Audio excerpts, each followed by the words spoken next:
Hey, Valerie, thanks so much for talking with us about your classes today. No problem, of course. So, I know this year has been a really difficult year for everyone just like we were talking with Emily Eskridge the other day about her classes, and we all felt like we were coming back and transitioning into a more normal year, but that really hasn't been true, I think, for anyone. I What could are, agree. yeah, what are you noticing about your kids this year that's sort of different from what you've seen in the past? I think I have a unique perspective. So I have seniors and I have sophomores. My seniors, I had a sophomore, so I individually I'm able to see what their behavior was sophomore year.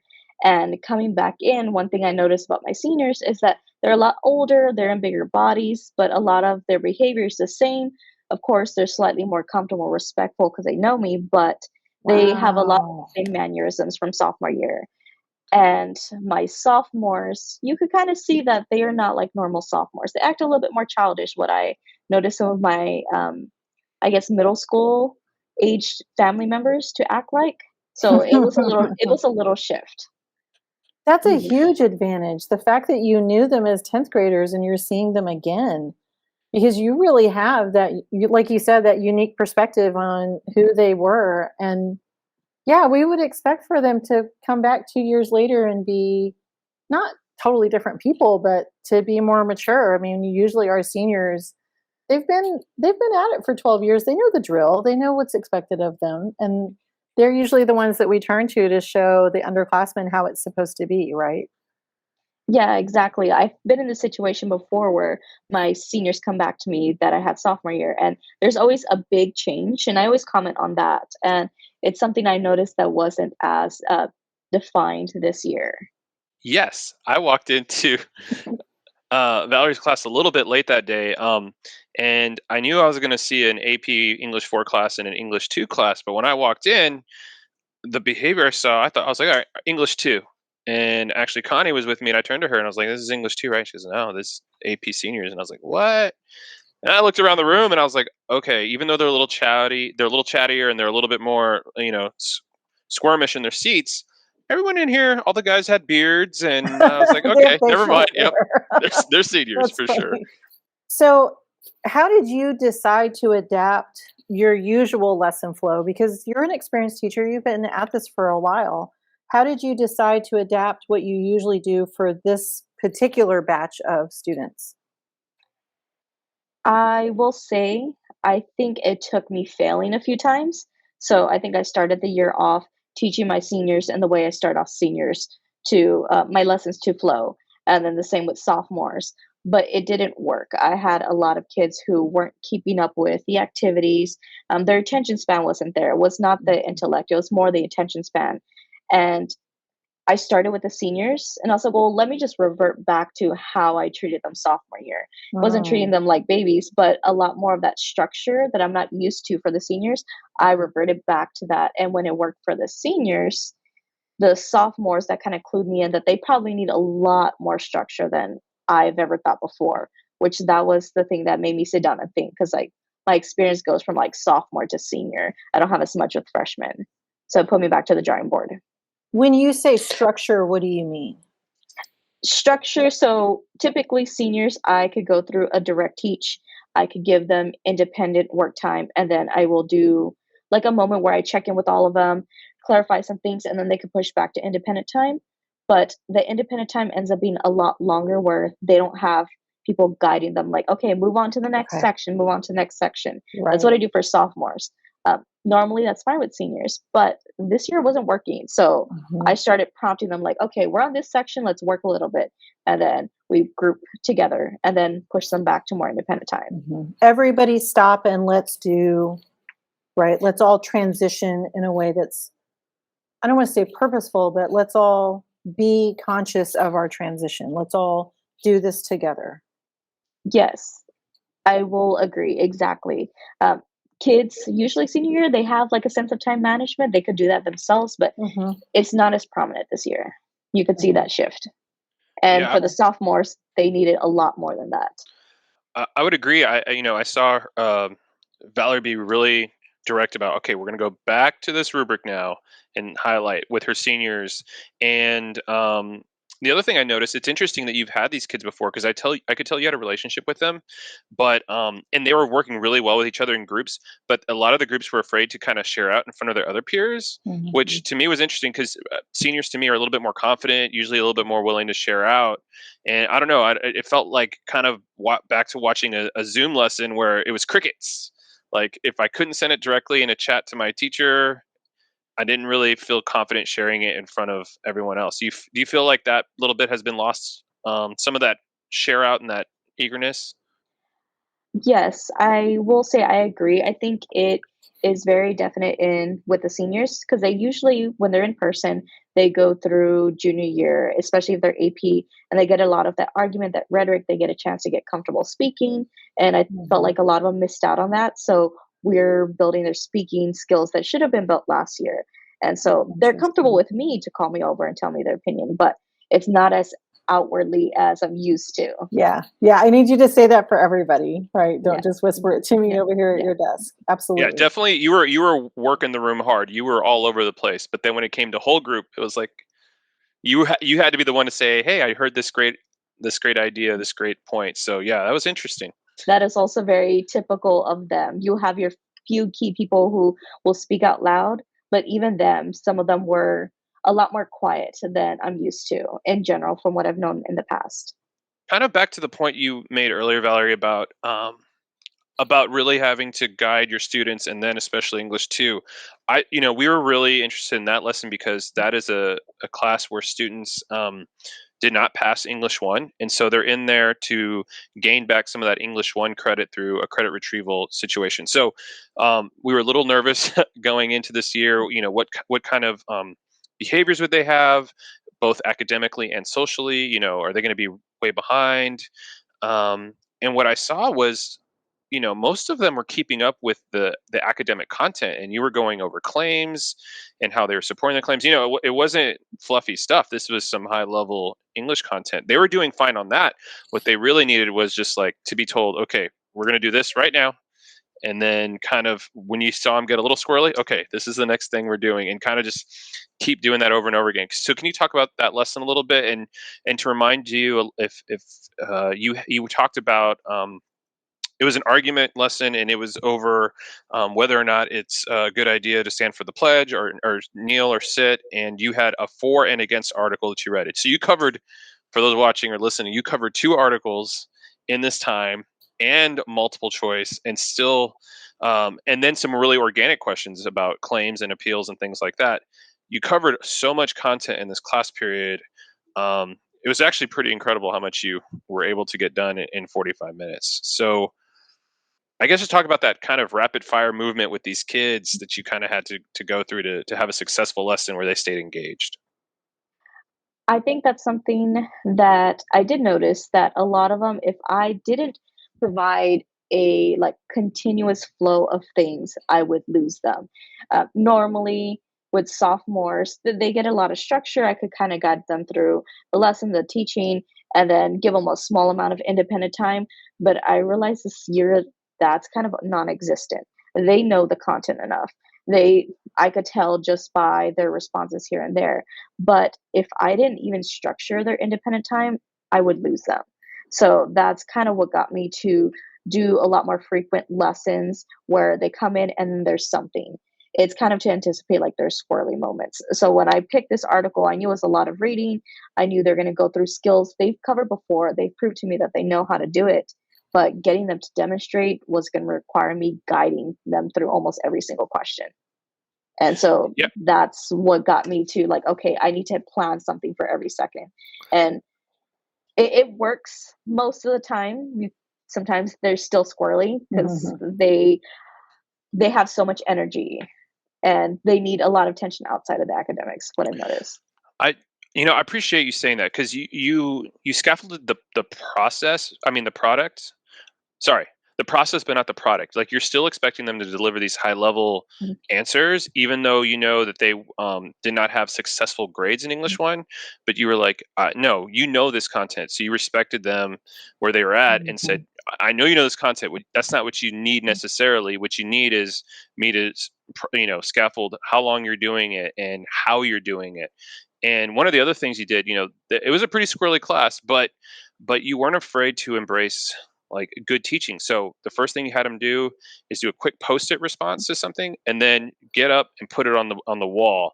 And a lot of teachers, if they have squirrely students, even myself included back in the day, like, oh, okay, if you're squirrely, I'm not letting you get out of your seat. And you're like, nope, nope. Squirrely kids actually need to get out of their seats, so I'm going to Right. get you up and moving. And so I thought that was a risk that you took that worked out really well.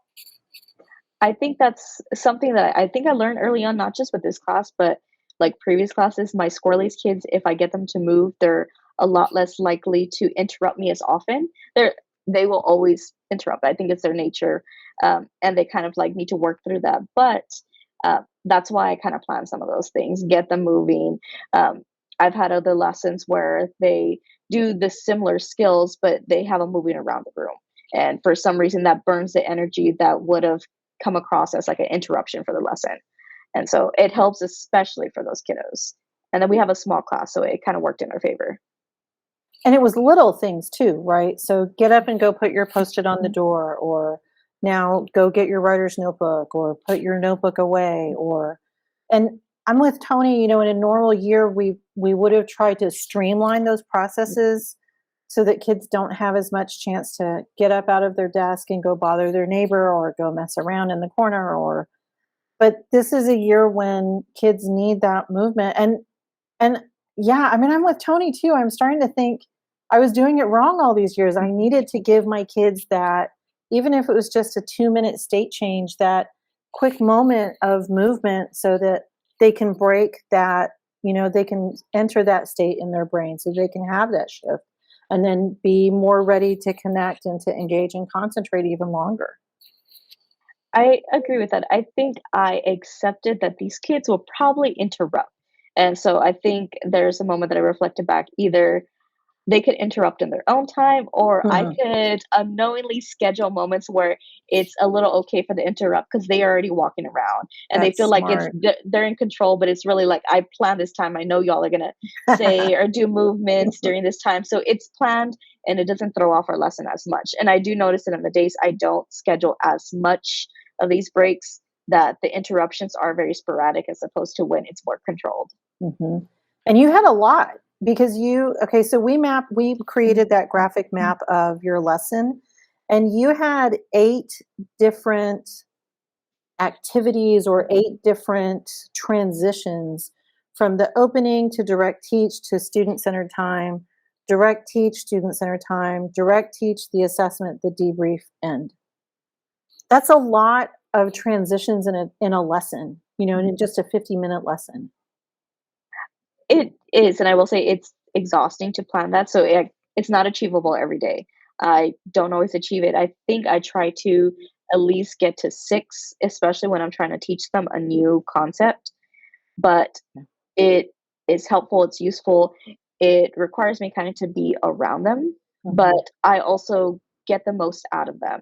I think if I didn't do that with this year specifically, I probably would not be able to gauge whether they are on track for mastery, the ones that are getting it or not. And the schedule breaks really, it helps them stay in focus, but it helps me understand where they're at, especially for my kiddos who might not always be keen to like writing everything down. It allows me to like hear every kind of like skill. So from like the skill for claim, because we stop and we pause and we have a transition, I'm able to gauge that. And then when we move on to the next one, it allows me to gauge every single skill that we're working on.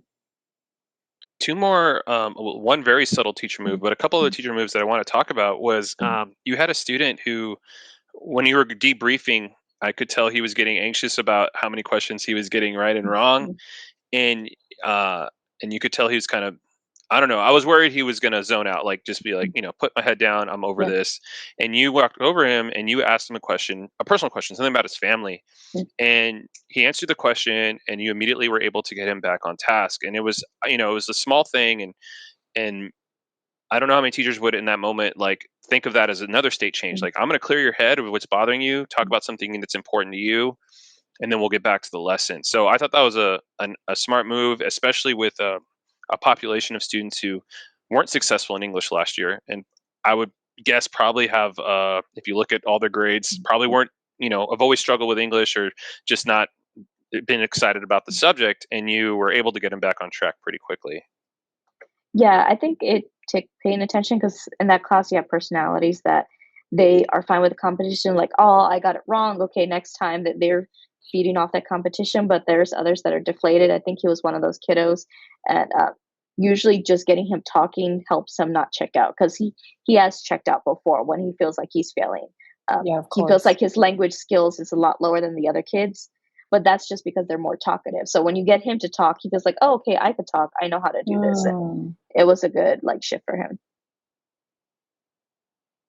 And then the last thing I noticed was a cell phone thing, and that came up actually yesterday in our coordinator meetings, where teachers who before were able to have kids keep their cell phones away or out of sight for the whole class period, or keep their earphones out the whole time, are now like, this is a new battle for them. And you had kids who had their cell phones out, but you were able to redirect them in a way that you got the learning done, and it was never, you never kind of heighten the situation by trying to take it away from them or like put it down right now. None of that. You were working with them, and it was a give and take. It was a delicate dance, Yeah. but you were able to manage that and still have, I think, a really successful classroom, even though the cell phones were out. Because as we know, when you had your cell phone with you 24/7 in the pandemic, working from Yeah. home, like all of that cell phone need to have it around you just kind of went to another level. right. Right. Yeah. And Tony and I can attest it, here at the office, we see adults walk into a professional meeting with the boss, and I've got my laptop, but we've also got our phones next to us. And we might be messaging a colleague on Hangouts. We might be answering a question from a teacher on email, but adults are doing it too. And so I think there's a real tendency for us to tisk at kids. But to Tony's point, I think it's something that we've all sort of learned to rely on during distance learning, and it's hard for adults and for kids to put that away. I agree, and I think I've seen that in my policy before has never been, like, fully away. A lot of independent time when they proven that they could work with it, they're allowed it to be out, to listen to music, so I think that kinda helped. I wasn't super strict before, but I do notice it's that dance, like Tony said, that where I see that they're out, I'm not gonna fight, I'm not gonna make it a huge thing where that becomes a center of attention. It's just like, "Hey, put it down for a second, we're looking at this." And it's a little bit of a constant reminder, but it doesn't make the battle about the cell phones. Like, hey, I need you to look at this instead. You mentioned, I think this is my last question, Barbara, but I'm not sure. Yeah. You mentioned that it's exhausting to do this every day and have six Yeah. different things they're doing. Or, like I said, the time we came in, Connie and I was 8. Do you anticipate having to do that all year? Do you think you'll be able to wean them down into a more typical class? I think most of the time a teacher kind of does a 5-10 minute opening, then they do some direct teach, then it's independent work time, and you're kind of with the kids, but you're still giving them a lot more work time, and then you kind of close up. Do you think you're going to get more to that at the end of the year, or do you feel like you're just going to have to kind of keep doing these 6 to 8 different state changes every time you have a lesson? Honestly, I'm not exactly sure. I see faster improvement in their ability to like work independently with the seniors, and I think I attest to like their age, and they probably have the reality check of life coming. My sophomores, there's not been a shift where they don't need it. It's when I don't plan those shift changes, I lose them a little bit more. As opposed to seniors, I've been able to plan quite a few lessons where they have a lot more independent time and they've been on the ball. So I Okay. think the older kids will pick it up a lot faster, but freshmen, sophomore year kiddos, or maybe kiddos that are a little bit more behind academically, that they feel a little bit weak, they're going to take a lot more of that shift change to Right. one, boost their confidence, but also boost like their, I don't want to say social skills, but I guess learning skills of how to be in a learning environment and actually transition in that time management. Yeah. And I think that makes perfect sense that we would expect and see our seniors can wean off of it a lot easier. And then our younger kids, our 9th and 10th graders.